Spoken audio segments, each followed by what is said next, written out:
नमस्कार, आप देख रहे हैं न्यूज़ 24। मैं हूं विपनेश माथुर और 1 बजे के बुलेटिन की शुरुआत कर रहे हैं यूपी की ब्रेकिंग न्यूज के साथ। और आज की पहली बड़ी खबर, मायावती की पार्टी बीएसपी यूपी चुनाव के लिए घोषणा पत्र जारी नहीं करेगी। यूपी की जनता के लिए किए गए कामों को लेकर बीएसपी लोगों के बीच जाएगी। मायावती ने बीजेपी और समाजवादी पार्टी पर हमला बोला और कहा कि दोनों ही पार्टियां यूपी में बीएसपी के काम को अपना बता रही हैं। किसानों के मुद्दे पर मायावती ने कहा कि सरकार को किसानों की जायज मांगे माननी चाहिए, बैठकर समाधान करें। तो ये बड़ी घोषणा बीएसपी की तरफ से।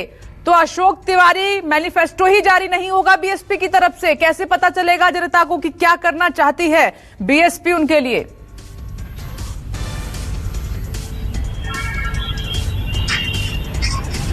लेकिन दरअसल बहुजन समाज पार्टी विधानसभा चुनाव को लेकर मैनिफेस्टो जारी नहीं करती है। आज भी मायावती ने यह स्पष्ट किया कि वो इस विधानसभा चुनाव में भी पार्टी का मैनिफेस्टो जारी नहीं करेगी। हालांकि पार्टी की तरफ से एक फोल्डर तैयार किया गया है जिसमें जब जब उत्तर प्रदेश में बीएसपी की सरकार रही है तो उस दौरान के कामकाज का उसमें जिक्र किया गया है। और मायावती की तरफ से आज जो बैठक की जा रही है, जो रिजर्व सीट्स है उत्तर प्रदेश की 86 सीटें, उसको लेकर जो बैठक की जा रही है उसमें वो फोल्डर्स वितरित किए जाएंगे। और मायावती ने यह भी स्पष्ट किया है कि आने वाले दिनों में सभी 403 विधानसभा सीटों पर वो फोल्डर्स भेजे जाएंगे, क्योंकि लोगों को इस बात का पता होना चाहिए कि जब जब उत्तर प्रदेश में बीएसपी की सरकार हुई तो उस समय किस तरह के विकास कार्य हुए, किस तरह की स्थिति रही, क्या क्या वहां पर माहौल रहा। तो ये बीएसपी की तरफ से स्पष्ट कर दिया गया है। और दूसरी सबसे अहम बात यह भी है कि उत्तर प्रदेश में जिन 86 रिजर्व सीटों पर मायावती शुरुआती दौर से अपना दावा ठोकती रही है, आज उन्होंने स्पष्ट कहा कि उन सीटों पर भी बीएसपी का प्रदर्शन अच्छा होगा, वहां पर अच्छे नतीजे आएंगे और उनका फोकस उत्तर प्रदेश की 86 रिजर्व सीटों पर ज्यादा है। तो कुल मिलाकर उत्तर प्रदेश में विधानसभा का जो चुनाव है उसमें मायावती मैनिफेस्टो नहीं बल्कि अपने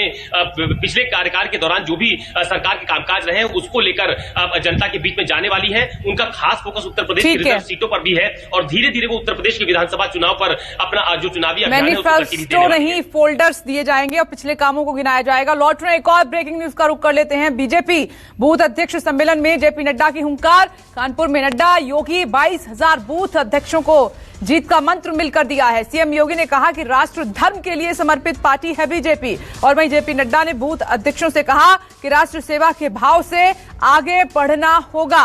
तो अशोक तिवारी, राष्ट्र सेवा का पाठ पढ़ाया जा रहा है, वो भाव डाले जा रहे हैं पार्टी से जुड़े लोगों के भीतर।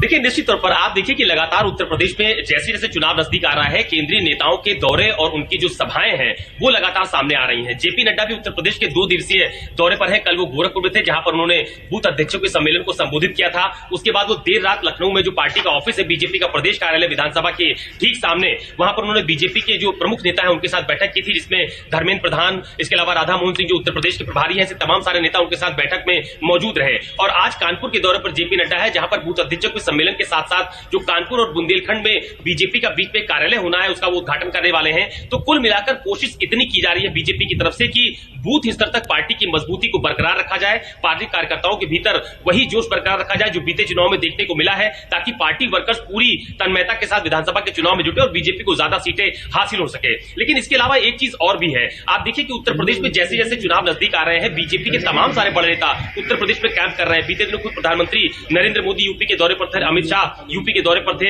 आप जेपी नड्डा उत्तर प्रदेश के दौरे पर है। तो अभी जैसे जैसे समय बीतेगा दिनेश, आप देखेंगे उत्तर प्रदेश में बीजेपी के तमाम सारे केंद्रीय नेता आपको कैंप करते हुए नजर आएंगे, क्योंकि इस बार यूपी का विधानसभा चुनाव बीजेपी के लिए इस लिहाज से भी बेहद अहम हो जाता है कि पिछले विधानसभा चुनाव में कई वर्षों के अज्ञातवास के बाद बीजेपी को सत्ता हासिल हुई थी। तो बीजेपी के लिए एक बड़ी चुनौती भी है उस सत्ता को बरकरार रखना। बहुत बहुत शुक्रिया अशोक तिवारी जानकारी के लिए। और एक छोटा सा ब्रेक यहां पर ले रहे हैं, फौरन लौट रहे हैं। नमस्कार, मैं हूं मानक गुप्ता। अगर आपको हमारा ये वीडियो पसंद आया हो तो इसे लाइक और शेयर जरूर करें। और हां, हमें सब्सक्राइब और फॉलो करना ना भूलें ताकि आप देश और दुनिया की कोई खबर मिस ना करें। तो जुड़े रहिए हमारे साथ और देखते रहिए न्यूज़ 24।